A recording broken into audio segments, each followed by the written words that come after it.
আমি 4টি বিষয়ের কথা বলবো, যেগুলো রমজানে হয়তো কম বেশি আপনি করেছেন আল্লাহর তৌফিকে। সেই 4টি আমলকে আপনি যদি রমজানের পরেও ধরে রাখতে পারেন, আমি আল্লাহর কাছে বিশ্বাস করি, আল্লাহর কাছে আমার সুধারণা যে আল্লাহ তাআলা আপনার রমজানকে সাকসেস করেছেন, আল্লাহ আপনার রমজানকে কবুল করেছেন, কারণ আপনাকে আল্লাহ আবারও ইবাদতের তৌফিক দিয়েছেন।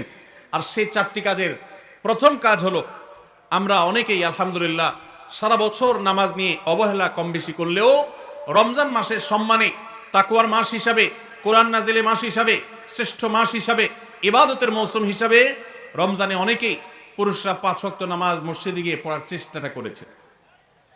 মা বোনরা ওয়াক্ত হওয়ার পর দেরি না করে তারা নিজ নিজ অবস্থানে নামাজটা আদায় করার চেষ্টা করেছে। রমজানের পরে এই 5 ওয়াক্ত নামাজ যেটা রমজান মাসে আপনি সঠিকভাবে করেছেন, এই নামাজটা যদি আপনি ধরে রাখেন, 5 ওয়াক্ত নামাজ কি শুধু রমজানের ইবাদত না রমজানের পরেরও ইবাদত? কি বলেন? 5 ওয়াক্ত নামাজ কি শুধু রমজানের ইবাদত? রমজানের পরেরও ইবাদত, পালনীয়। অতএব 5 ওয়াক্ত নামাজ যদি আপনি রমজানের পরে ধরে রাখতে পারেন, আপনার জান জীবন যেতে পারে, অনেক লস হয়ে যেতে পারে, কিন্তু ওয়াক্ত চলে যাবে আর আপনি নামাজ পড়বেন না।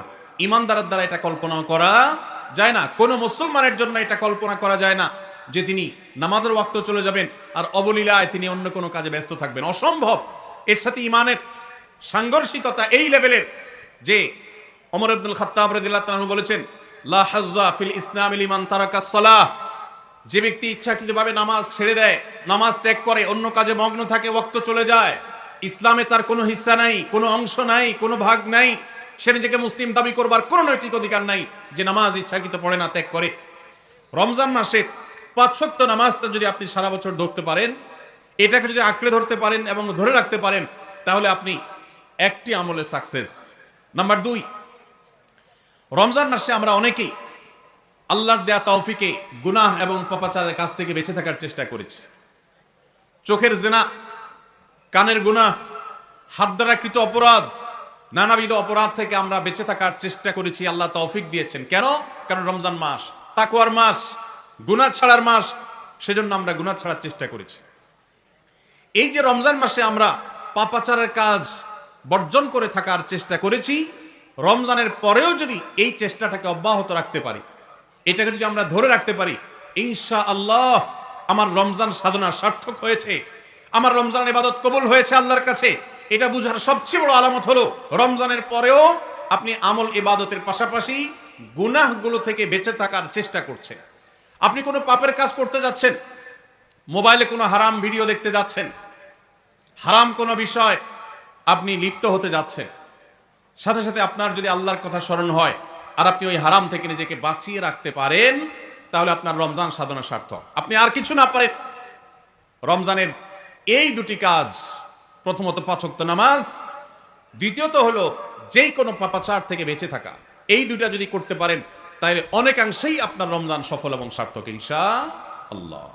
প্রিয় ভাইরা আমার, আল্লাহ যেখানে বলেই দিয়েছেন ইন্নামা ইয়াতাকাব্বালুল্লাহু মিনাল মুত্তাকিন, আল্লাহ শুধু মুত্তাকিদেরটাই কবুল করে। মুত্তাকি না হয়ে আল্লাহর কাছে কিছু উপস্থাপন করলে, পেশ করলে, দান দক্ষিণা করলে, কুরবানি করলে, নেক আমল করলে আল্লাহ সেটা কবুল করেন না, মুত্তাকিদেরটাই কবুল করেন। অতএব আপনি মুত্তাকি কিনা তার পরিচয় হবে, তার প্রমাণ হবে আপনি পাপাচার থেকে বাঁচার জন্য সংগ্রাম করছেন কিনা। আপনি যদি গুনাহ থেকে বাঁচার জন্য সংগ্রাম করেন, চেষ্টা করেন, সাধনা করেন, পরিশ্রম করেন, নিয়ত করেন, ইচ্ছা করেন এবং এর জন্য আপনি পদক্ষেপ গ্রহণ করেন, তাহলে তার মানে হলো আপনি মুত্তাকি। যত বেশি গুনাহ থেকে বাঁচার চেষ্টা করতে পেরেছেন তত বড় মাপের মুত্তাকি, আর যত বড় মাপের মুত্তাকি রমজানের ইবাদত তত বেশি আল্লাহর কাছে কবুল হয়েছে, সেই ধারণা আল্লাহর কাছে আমরা পোষণ করতে পারি ইনশাআল্লাহ। প্রিয় ভাইরা আমার, একজন সাহাবী নবী করিম সাল্লাল্লাহু আলাইহি সাল্লামকে জিজ্ঞাসা করেছেন, হে আল্লাহর রাসূল, কিভাবে আমি সবচেয়ে বড় ইবাদত গুজার হব, সবচেয়ে বড় আমলকারী কিভাবে হতে পারি? আমাদের কাছে বহু মানুষ কাগজ লিখে পাঠান, চিরকুট লিখে দেন যে হুজুর কোন আমলটা করলে বেশি সওয়াব হবে, আল্লাহ বেশি সন্তুষ্ট হবেন, আল্লাহর ইবাদত বেশি হবে কোন আমলটা করলে। প্রিয় ভাইরা আমার, নবী করিম সাল্লাল্লাহু আলাইহি সাল্লাম বলেছেন, ইত্তাকিল মাহারিমা তাকুন আবাদান নাস, তুমি হারাম কাজ থেকে বেঁচে থাকো, অবৈধ কাজ থেকে নিজেকে বিরত রাখো, গুনাহের ধারে কাছেও যেও না, পাপাচারের পথ মারিও না, তুমি সবচেয়ে বড় ইবাদত গুজার হবে, সবচেয়ে বড় নেক আমল হতে পারবে। অনেক বেশি নফল রোজা রাখে, অনেক বেশি দোয়া দুরূদ পড়ে, অনেক বেশি কোরআন তেলাওয়াত করে, অনেক বেশি নফল দান সাদেকা করে, অনেক বেশি নফল কাজ করে, এই লোক আল্লাহর খাতা বড় ইবাদত গুজার নয়। আমাদের স্মৃতিতে ইবাদত গুজার বলতে ভেসে ওঠে সারাক্ষণ নামাজেরই ব্রত থাকা মানুষের কথা। আমাদের স্মৃতিতে ভেসে ওঠে ইবাদত গুজার মানে হলো ঘন ঘন নফল রোজা রাখা ব্যক্তির ছবি। আমাদের স্মৃতিতে ইবাদত গুজার বলতে ভেসে ওঠে যে ব্যক্তি অনেক বেশি নফল আমল, জিকির, আজকার ইত্যাদিতে মশগুল থাকে। অথচ নবীজি বলছেন, ইত্তাকিল মাহারিমা তাকুন আবাদান নাস, তুমি হারাম কাজ থেকে বেঁচে থাকো, সবচেয়ে বড় ইবাদত গুজার হতে পারবে, সবচেয়ে বড় নেক আমল হতে পারবে যদি তুমি হারাম কাজ থেকে বেঁচে থাকতে পারো।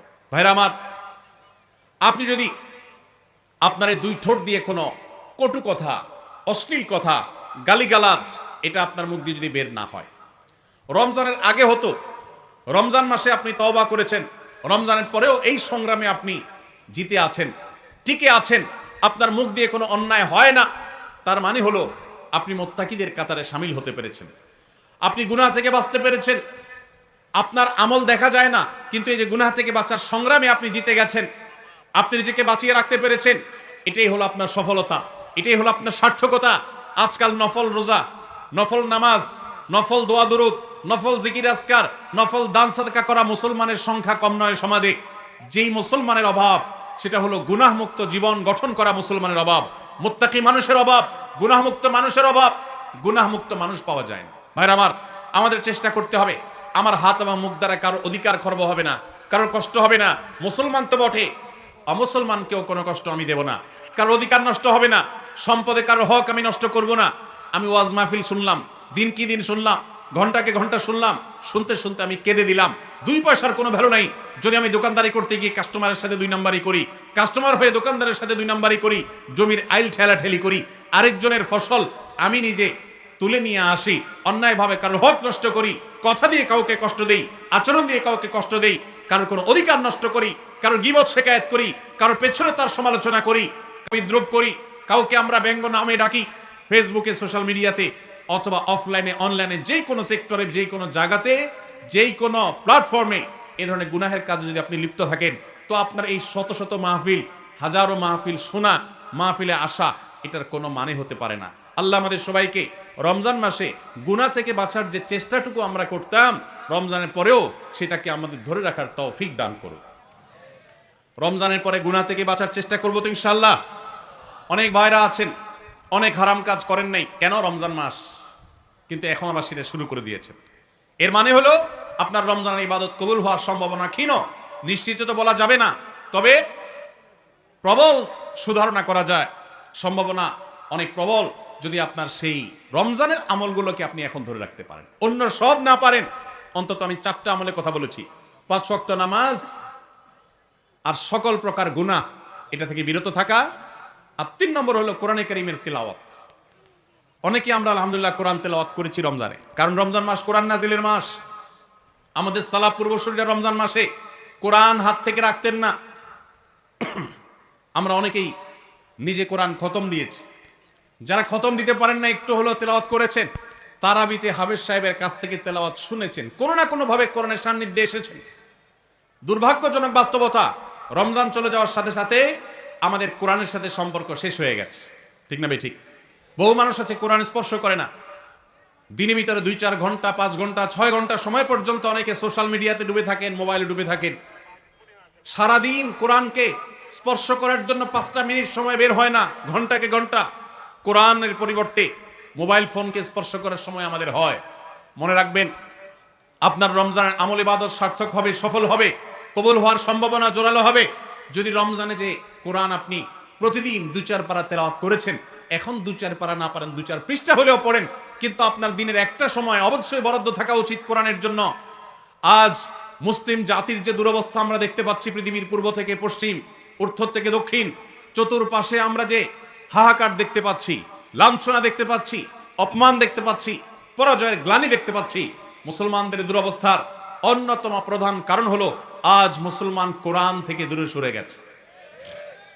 নবী করিম সাল্লাল্লাহু আলাইহি সাল্লাম বলেছেন, ইন্নাল্লাহা ইয়ারফাউ বিহাযাল কিতাবি আকওয়ামা ওয়া ইয়াদাউ বিহি আখারিন। আল্লাহ রাব্বুল আলামিন এই কোরআনের মাধ্যমে বহু জাতির মর্যাদাকে আকাশে তুলবেন, আবার এই কোরআনের প্রতি অবহেলার কারণে, অবজ্ঞার কারণে, কোরআনকে ছেড়ে দেওয়ার কারণে, কোরআন থেকে দূরে থাকার কারণে, কোরআনকে পরিহার করবার কারণে বহু জাতিকে আল্লাহ তাআলা অপমানিত করবেন, অপদস্থ করবেন, তাদেরকে আকাশ থেকে পাতালে নামিয়ে ছাড়বেন। সেই দুর্ভাগ্যজনক বাস্তবতা আজ আমরা প্রত্যক্ষ করছি।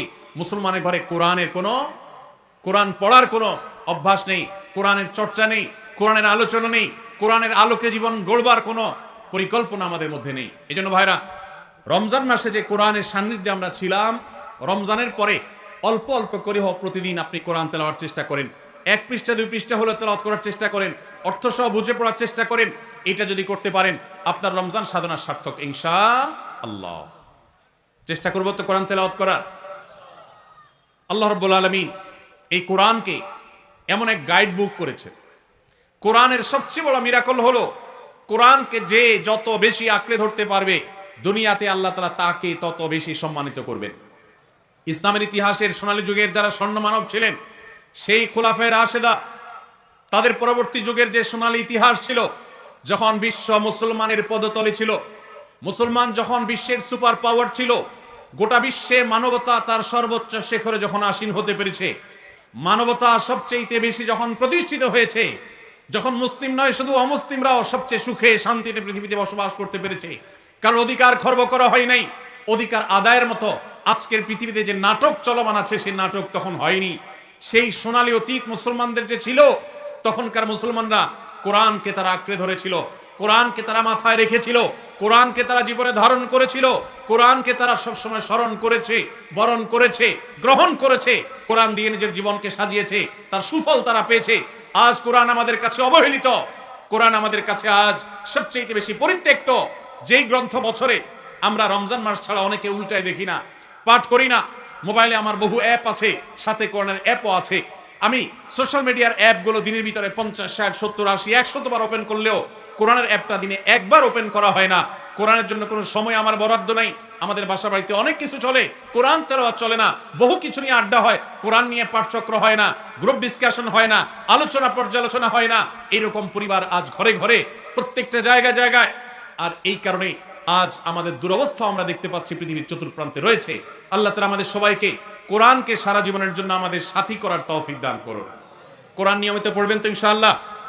প্রতিদিন পড়বেন তো ইনশাআল্লাহ? আল্লাহ আমাদের সবাইকে প্রতিদিন কোরআন তেলাওয়াতের তৌফিক দান করুন, কোরআন বুঝে পড়ার তৌফিক দান করুন, কোরআনের আলো থেকে আলো গ্রহণ করবার তৌফিক দান করুন, সমাজ এবং রাষ্ট্রকে কোরআন দিয়ে সাজাবার তৌফিক দান করুন। বলুন আমিন। নাম্বার 4, শেষ পয়েন্ট।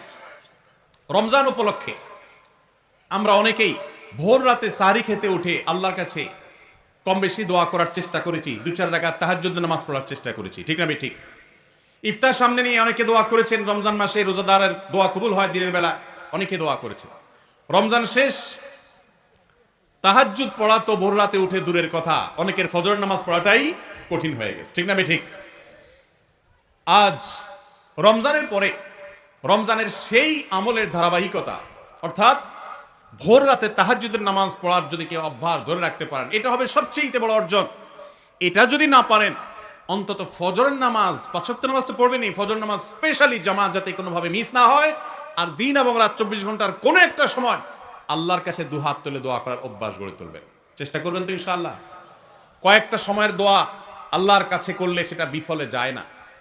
এর ভিতরে একটা হলো ভোর রাতের দোয়া, আরেকটা হলো 5 ওয়াক্ত নামাজের পরের দোয়া, আরেকটা দোয়া কবুলের সময় আছে শুক্রবারে। কোন সময় হাদিস সেটা ফিক্স করা হয়নি, তবে হাদিস বিশ্লেষকগণ অনেকেই বলেছেন সেই সময়টা হলো জুমার দিন আসরের পরের সময়।